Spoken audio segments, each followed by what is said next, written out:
History and Literary Heritage Shafkat Mahmood Saab and Education, Professor Dr. Muhammad Ali Saab, Vice Chancellor Quaid-e-Azam University, Mukhtalif Vice Chancellors, teachers, Shagird, students, ladies and gentlemen, Assalamu alaikum.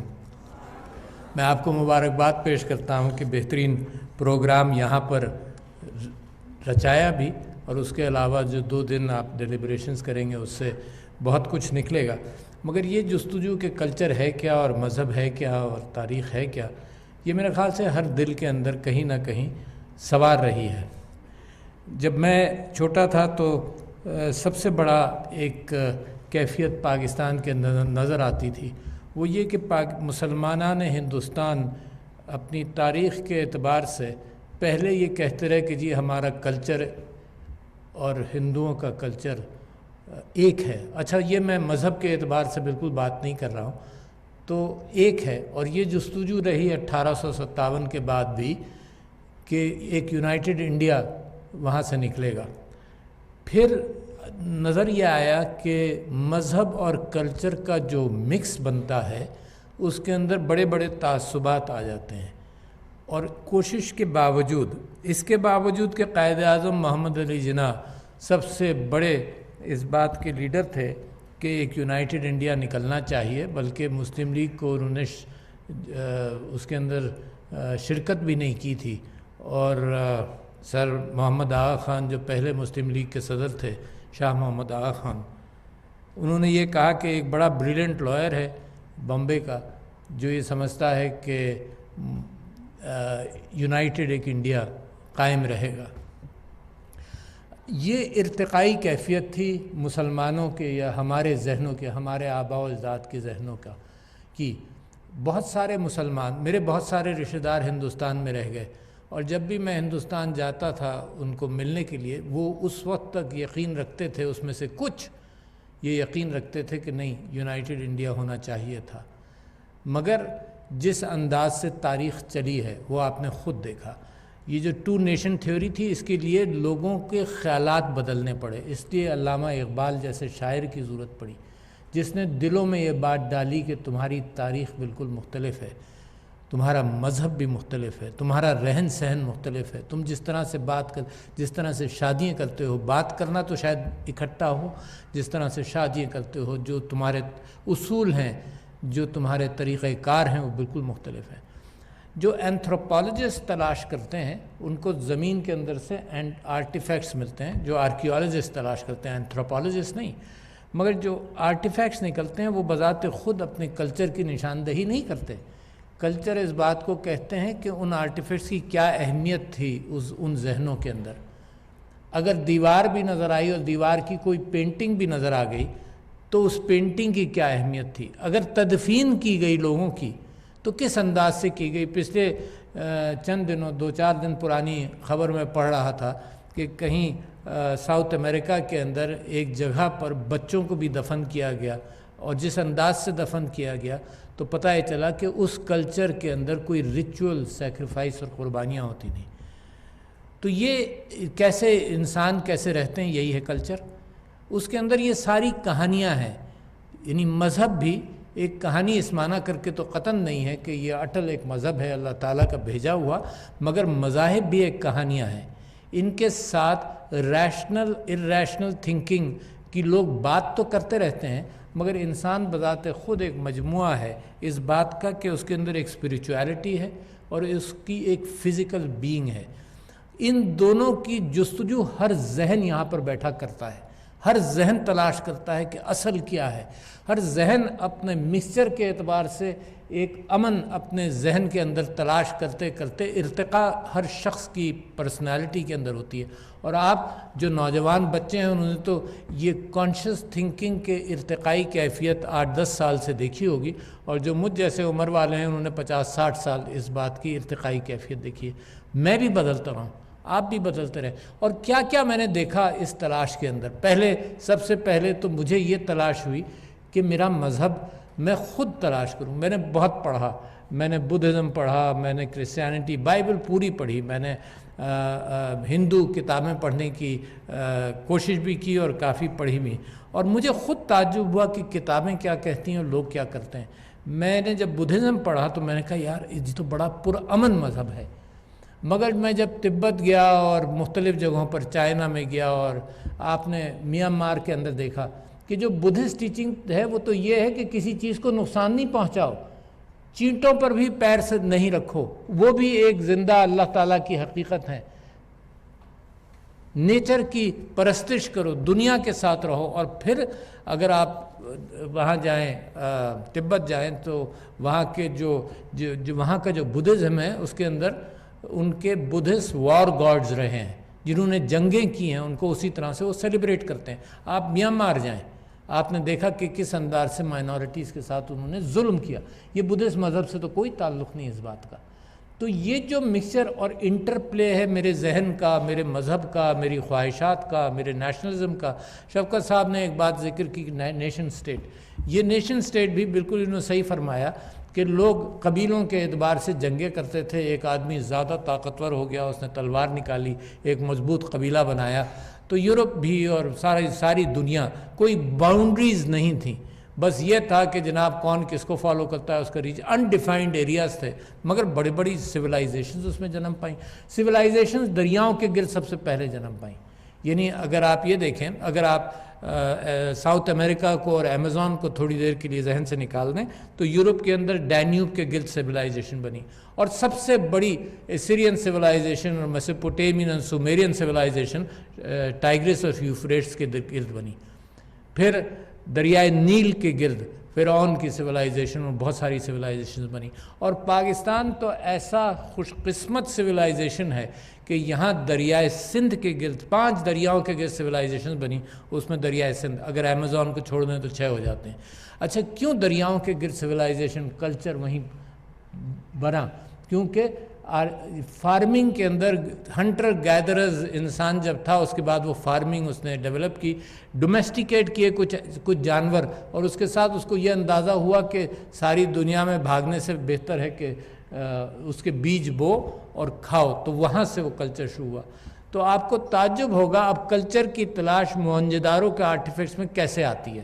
بڑی interesting چیز آپ جانتے بھی ہوں گے کہ آج سے تقریباً 5000 سال پہلے, یہ موہنجودارو کا سویلائزیشن کی میں بات کرتا ہوں, تو اس زمانے میں ایک گرڈ کے اوپر ٹاؤن پلاننگ کے ذریعے مکان بنے. ٹاؤن پلاننگ کے ذریعے گرڈ کے اوپر مکان بنے. دنیا کی سب سے پہلی سویلائزیشن ہے جہاں پاکستان موجود ہے. سب سے پہلی سویلائزیشن ہے جس نے اتنی آرگنائز طریقے سے بتائی. کوئی بیچ میں کسی نے دیوار بنا کر کوئی ہٹ نہیں بنایا, یا مکان یا جھونپڑی یا کوئی چیز نہیں بنائی, گرڈ پر رہی. دوسری بڑی بات کہ دریائے سندھ سے پانی آتا تھا, ہر گھر کے ٹوائلٹ میں جاتا تھا, ہر گھر کے ٹوائلٹ میں جاتا تھا. اور ایک سیویج سسٹم تھا جو اوپن سیویج, 5000 سال پہلے sewage system, open sewage system تھا, جو آج تک تاریخی اعتبار سے ہم نے پریزرو کیا ہوا ہے. شفقت صاحب, اوپن سیویج اپنی آبادیوں کے اندر بھی پریزرو کیا ہوا ہے. ہم نے سیویج سسٹمز ہی نہیں بنائے اس کے بعد اچھی طرح سے.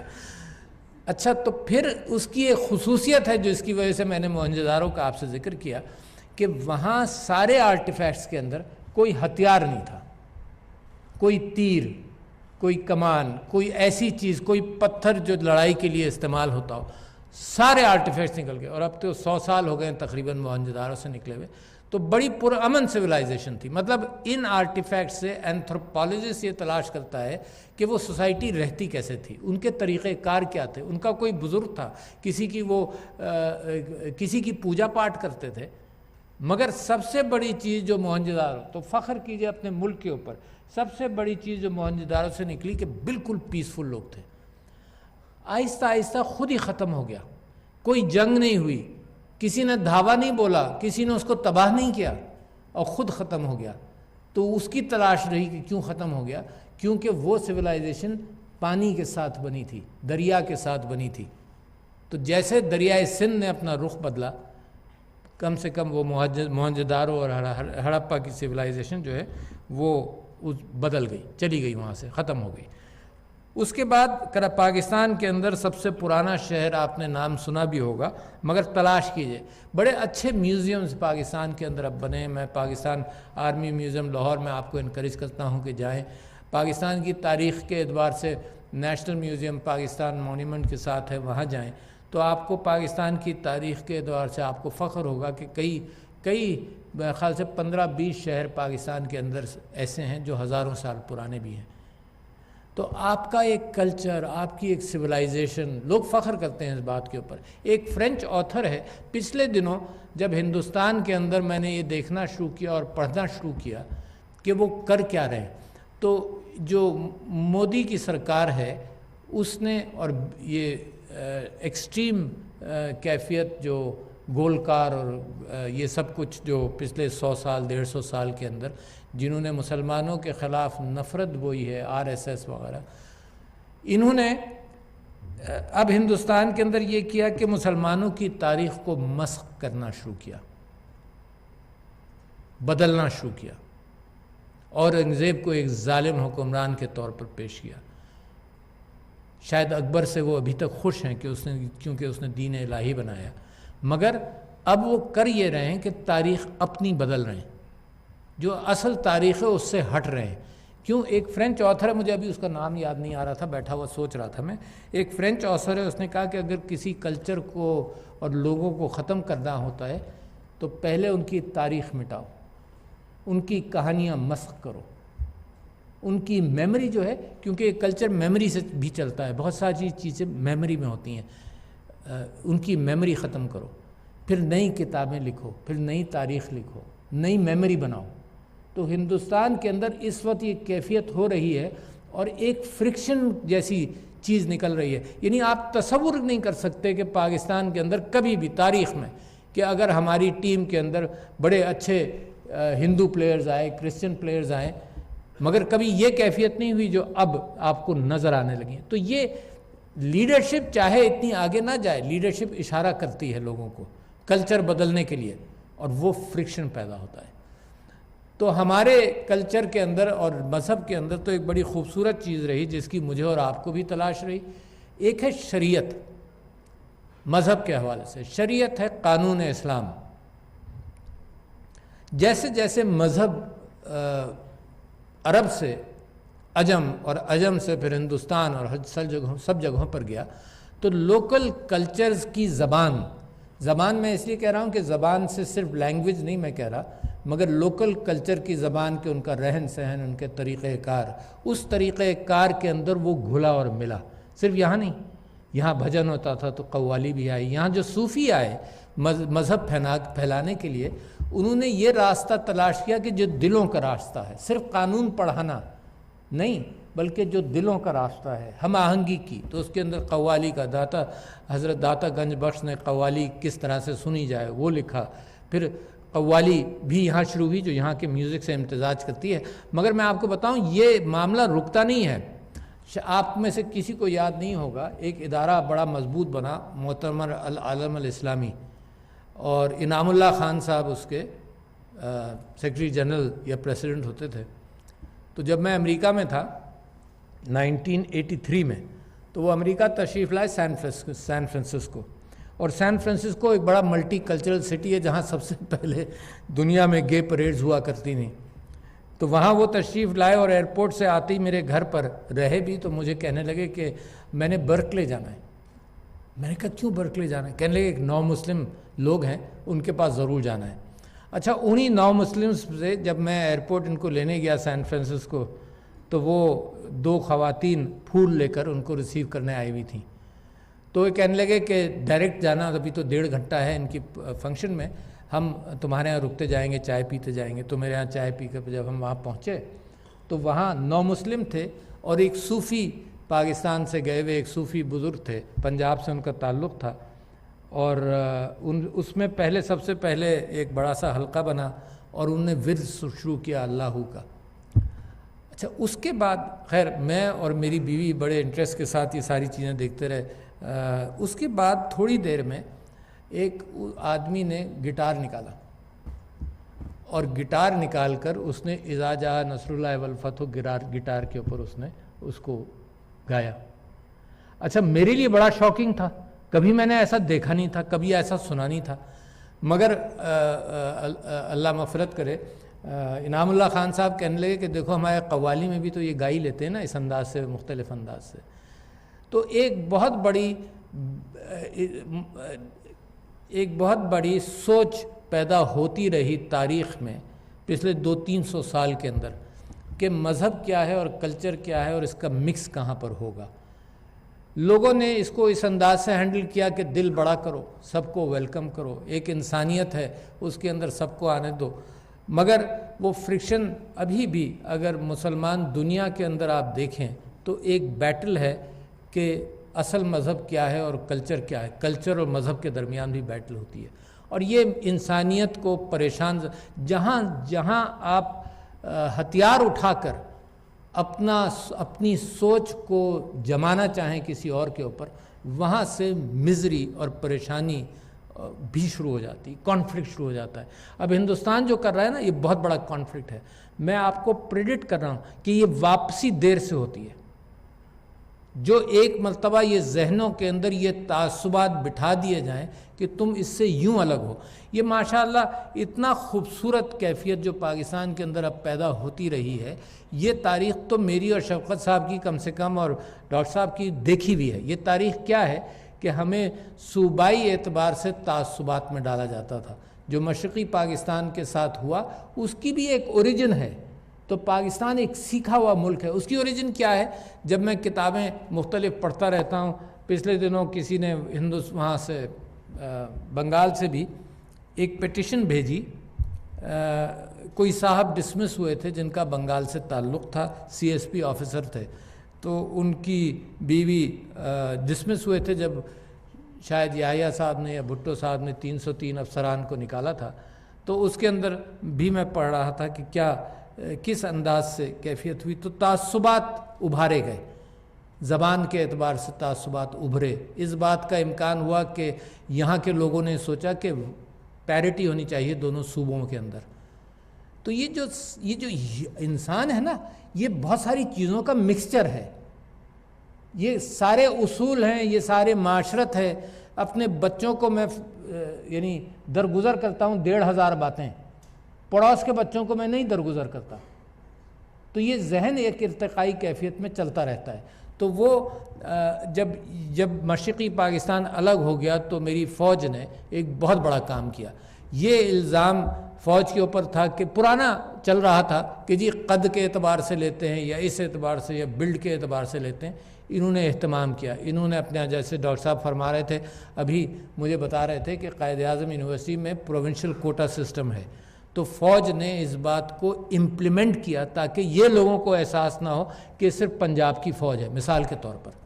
تو یہ جو یکجہتی کی جستجو ہے، یہ جب ہم سارے کلچرز کو اپریشیٹ کرتے رہیں.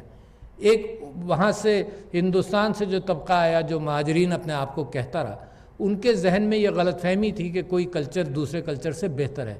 کوئی کلچر دوسرے کلچر سے بہتر نہیں ہوتا. جس میں اندر سے جس خطے کے لوگ جس کلچر سے محبت کرتے ہیں، وہ محبت ہم شیئر کرتے ہیں ایک دوسرے کے ساتھ.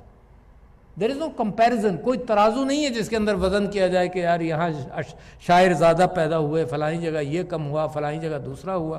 بڑا پرامن مذہب کلچر پاکستان کا ہے. میں آپ سے یہ کہنا چاہتا ہوں کہ سب سے پہلے کلچر کا لفظ جو ہے وہ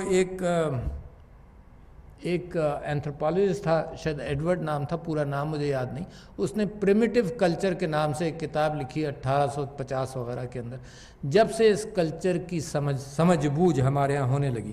مگر میں آپ سے گزارش کرتا ہوں کہ جو ہم نے حاصل کر لیا، ایک پاکستان خطے کے حوالے سے کبھی پہلے نہیں تھا، 1947 سے پہلے نہیں تھا.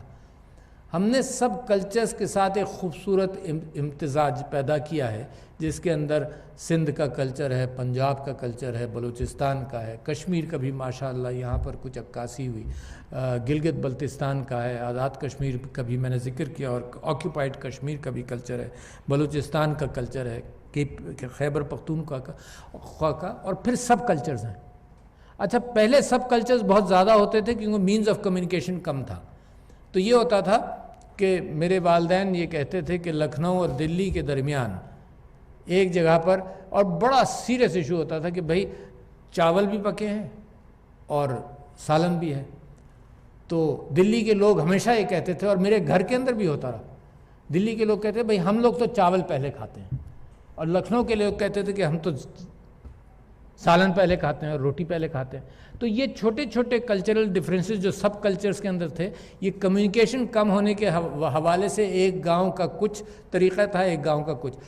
اب بڑھتے بڑھتے ایک نیشنل کلچر پاکستان کا پرامن، بہت ضروری ہے پرامن کی بات کروں، ایک دوسرے کی ٹالرنس کے ساتھ، بہت ضروری ہے، کیونکہ دنیا کے اندر اس وقت کلچرلی آپ کو ڈیوائیڈ کرنے کی دو کوششیں بہت بڑی ہیں، جن کو میں اپنی گفتگو ختم کرنے کے ساتھ ساتھ آپ کو بتاؤں گا. تو وہ ایک نیشنل کلچر پاکستان کا بن رہا ہے. ہم اپنی تاریخ پر فخر کرتے ہیں، اپنی اقدار پر کرتے ہیں، اپنی غلط باتوں کو سپریس کرتے ہیں. غلط ایسی بھی تاریخ ہوگی جس کے اندر کہیں کسی نے کوئی ظلم کیا، ہم اس کو اگنور کرتے ہیں. وی ٹیک پرائیڈ. ہم ایک اسلام کی تاریخ میں فخر کرنا چاہتے ہیں، کیونکہ اسلام کے اصول، میرا اور آپ کا ایمان ہے کہ اسلام کے اصول ہمارے اقدار کو اور ہمارے خاندان کو اور ہمارے سوشل اینڈ پولیٹیکل فیبرک کو اینکر کرے گا. اس کے اندر بھی فرکشن ہونے لگتا ہے، بھئی اس کو مت اینکر کرو، یہ بات نہیں ہے، یہ بات نہیں ہے. میں یہ کہتا ہوں کہ اس کے اندر ہمیشہ ہم ٹالرنس کو فروغ دیں. یہ جو آپ نے جو بیٹل آپ دیکھ رہے ہیں پولیٹیکل اسپیکٹرم کے اندر، جس کے اندر آئیسس بھی ہے، جس کے اندر دوسرے بھی ہیں، ایک سیویئرٹی کے ساتھ یہ بیٹل ہے، یہ مذہب کی بنیاد پر ہیں. اب پریشانی یہ ہے کہ یہ مسلمانوں کے اندر بھی بڑی سخت تفریق ایک ایکسٹریمزم کے ساتھ پیدا کر رہے ہیں. تو یہ یعنی جب کلچر کی بات کریں تو یہ دیکھتے رہیے گا کہ کلچر پر سیاسی حملہ ہوتا ہے، جیسے انڈیا میں ہو رہا ہے. مذہب کا بھی حملہ ہو جاتا ہے، اور کلچر کا بھی ریورس حملہ بھی ہو جاتا ہے، جب ایک سب نیشنل آئیڈینٹی کو ابھار کر ایک کانفلکٹ سچویشن پیدا کی جائے. مجھے یاد ہے کہ سندھ کے اندر ایک سندھو دیش کی کیفیت پیدا ہوئی. مجھے یاد ہے کہ کچھ طبقات جو اردو بولنے والے تھے، ان کے ہاں یہ بھی بات پیدا ہوئی کہ اس کو ہم سنگاپور کی طرح کی اسٹیٹ بنا دیں. تو یہ کلچر سے بڑھ کر پھر یہ پالیٹکس کے اندر بھی یہ انتشار کی کیفیت پیدا ہوتی ہے. اور اس وقت دنیا کے اندر ایک بڑا کلچر بن رہا ہے. میں آپ سے یہ کہہ رہا ہوں، سوشل میڈیا یہ سارے کلچرز کو کراس کر رہا ہے. کمیونیکیشن جتنی بڑھ گئی تو ون کلچر تو خیر نہیں بنے گا، مگر کلچرل کیفیت اکٹھا ہوتی جا رہی. اور پریشانی کیا ہے؟ پریشانی یہ ہے کہ میرے اور آپ کے اذہان کو، یا صرف ہم اپنی بات نہیں کریں، دنیا پریشان ہے. اس کے اندر فیک نیوز کے ذریعے، غیبت کے ذریعے انتشار پھیلایا جائے. آج کی خبر ہے کہ یہ کہا جا رہا ہے کہ امریکہ کے اندر سیاسی اعتبار سے ایک حملے ہوئے ہیں، جو کوئی رشینز ہیں، تنظیمیں ہیں جو وہاں کا ڈیٹا نکالنے کے لیے مسلسل حملے کیے جا رہے ہیں. تو آج کل کی سائبر وار کے اندر فیک نیوز بہت تیزی سے چلتی ہے. میں نے پارلیمنٹ کی تقریر میں کہا تھا کہ دیکھو فیک نیوز قوموں کو تباہ کرتی ہے. اللہ تعالیٰ کا قرآن کے اندر یہ آیت ہے کہ فاسق کی خبر پر یقین کر کے اس بات کا امکان ہے، مجھے پوری ایگزیکٹ ٹرانسلیشن نہیں بتا رہا، اس بات کا امکان ہے کہ قومیں آپس میں لڑیں اور پھر بعد میں پچھتائیں. تو میں نے مثال دی تھی پارلیمنٹ کے اندر کہ عراق بہترین مثال ہے. Fake news weapons of mass destruction کی بنیاد پر قومیں تباہ ہوئیں اور آج پچھتا بھی رہی ہیں. جو افغانستان کے اندر کیا 2.3 ٹریلین ڈالرز ڈال کر، جھونک کر، تباہ کر کر، اب بھی پاکستان کو ذمہ دار ٹھہرایا جاتا ہے، جبکہ بیسک اینٹ جو ہے وہی غلط رکھی گئی تھی. They should not have been there. تو میں سمجھتا یہ ہوں کہ آپ کے ذہنوں کے اندر جیسے جیسے ان چیزوں کی سوچ ڈیولپ ہوگی، اور میرے بھائی باہر ڈاکٹر صاحب یہ کہہ رہے تھے کہ 200 کتابیں ہم نے پبلش کی ہیں، اور مجھے دیکھتے ہی یہ افسوس ہوا کہ میری زندگی کے اندر اتنی چھوٹی رہ گئی ہے، اور کوئی پتہ نہیں کل تک ہو یا آج ہی ہو، اتنی چھوٹی رہ گئی ہے کہ اتنا علم دنیا کے اندر ہے جس تک میں پہنچ ہی نہیں سکتا. سوچ بھی میرے پاس ٹائم ہی نہیں ہے، نہ آپ کے پاس. علم بہت بڑھ گیا، مگر یہ جو علم کی جستجو ہے، یہ جو علم کی تلاش ہے، یہ جتنی آپ ابھاریں اپنے آپ. دیکھیں ضروری نہیں کتاب پڑھیں، کتاب از دا پیکیجنگ آف انفارمیشن. وہ پیکیجز بدل گئے، انٹرنیٹ پر مل جائے گا آپ کو انفارمیشن. تو کتاب is a regularised form of a package of knowledge. اب وہ پیکیج جو ہے وہ مختلف انداز سے کوئی 12:30 بجے ہماری اور بھی معاف کیجیے گا آپ کی سما خراشی میں نے زیادہ ہی کر لی، مگر میری امید یہ ہے کہ پاکستان کا ایک خوبصورت مذہب اور پاکستان کا ایک خوبصورت مذہب تو کامن ہے انٹرنیشنل، مگر ایک خوبصورت کلچر اور امتزاج اور گڈ تھنکنگ جو آپ سے میں امید کرتا ہوں یہ کہ آپ اپنی زندگی میں، یہ مشکل ہوتا جا رہا ہے کہ اصل خبر اور جھوٹی خبر کو کیسے الگ کریں، اصل اور جھوٹے کو۔ اچھا اتنا یلغار ہے خبروں کا واٹس ایپ پر ہی کہ جتنا یلغار پہلے نہیں ہوتا تھا۔ میں آپ کو بتاتا ہوں کتنا مشکل ہو گیا۔ جب میرا بچپن تھا تو ٹی وی نہیں تھا، اخبار تھا، ایک اخبار، اور اخبار کے اندر ایک ذمہ داری کی کیفیت ہوتی تھی، 50 خبریں ہوتی ہوں گی زیادہ سے زیادہ، اس کو تولنا کہ کیا سچ ہے کیا غلط ہے، تو اخباروں کے اوپر ایک ریلائبلٹی تھی۔ پھر ٹی وی آ گیا، مگر ایک ٹی وی تھا تو بھی کسی کو بھروسہ تھا اس پاکستان ٹیلی ویژن کے اوپر کہ خبریں صحیح کرے گا۔ پھر ٹیلی ویژن بڑھ گئے، پھر آج آپ چاہیں تو 2000 چینلز 5000 چینلز دے سکتے ہیں، پھر آج آپ سوشل میڈیا آپ کا بڑھ گیا۔ تو آپ کی زندگی کے اندر یہ جو یلغار ہے جھوٹ سچ کا مکس، اس کے لیے آپ اپنے اصول متعین کریں اپنے ذہنوں کے اندر۔ آپ کو وزن کرنا پڑے گا ورنہ آپس میں گھروں میں لڑائی ہوتی ہے۔ یہ غیبت جو ہے نا وہ یہی ہے کہ آؤٹ آف کانٹیکسٹ یہاں سے نکال کر وہاں سنا دیا، اور یہ واٹس ایپ کے اندر یہ غیبت ہم مسلسل کر رہے ہیں۔ اٹ کریٹس فرکشن، گھروں کے اندر فرکشن ہوتا ہے، تو باقی نیشن سٹیٹ کی بات میں ہے، گروہوں کی اور مائنورٹیز کی اور ان سب کی بات میں ہے۔ یہ تو گروہ اپنے گھروں کے اندر۔ یہ انڈیا کے اندر الیکشنز ہوئے، جو پچھلے الیکشنز ہوئے، تو ایسٹیمیشن یہ تھا کہ 70% سوشل نیوز واز فیک۔ قومیں لڑ جاتی ہیں، ابھی بھی یہی کیفیت ہوتی ہے، پاکستان میں بھی کریٹ کی جا سکتی ہے۔ تو میں آپ سے گزارش ہی کرتا ہوں کہ اپنے ذہنوں کے اعتبار سے ایک تو علم کی تلاش جاری رکھو، the more you read whatever packaging you evolve in, the more you read the better it would be۔ دوسرے، غیبت کے حوالے سے محتاط رہو کہ خراب کرتی ہیں، اور تیسرے فیک نیوز، ان چیزوں کا بھی آپ مقابلہ کریں۔ اور مجھے فخر ہے پاکستان کے اوپر کہ صحیح راستے پر جا رہا ہے، اور یہ آپ سب لوگوں کی سوچ ہے جس سے مل کر ہم نے دنیا کے اندر مثالیں قائم کر دیں۔ کووڈ کی مثال قائم کی، مہاجرین افغان 40 لاکھ کو 40 سال سے پناہ دی ہوئی وہ قائم کی۔ ہمارے یہاں کوئی زلزلہ آ جائے، کوئی سیلاب آ جائے تو مخیر ہم کتنے ہیں ماشاءاللہ۔ تو میں سمجھتا ہوں کہ ہم اتنی ساری مثالیں قائم کر چکے ہیں کہ یہ ایک ابھرتی ہوئی قوم ہے جس کی یہ ساری خوبصورتیاں ہیں جس کو آپ نے پھر اجاگر کیا۔ بہت شکریہ خواتین و حضرات۔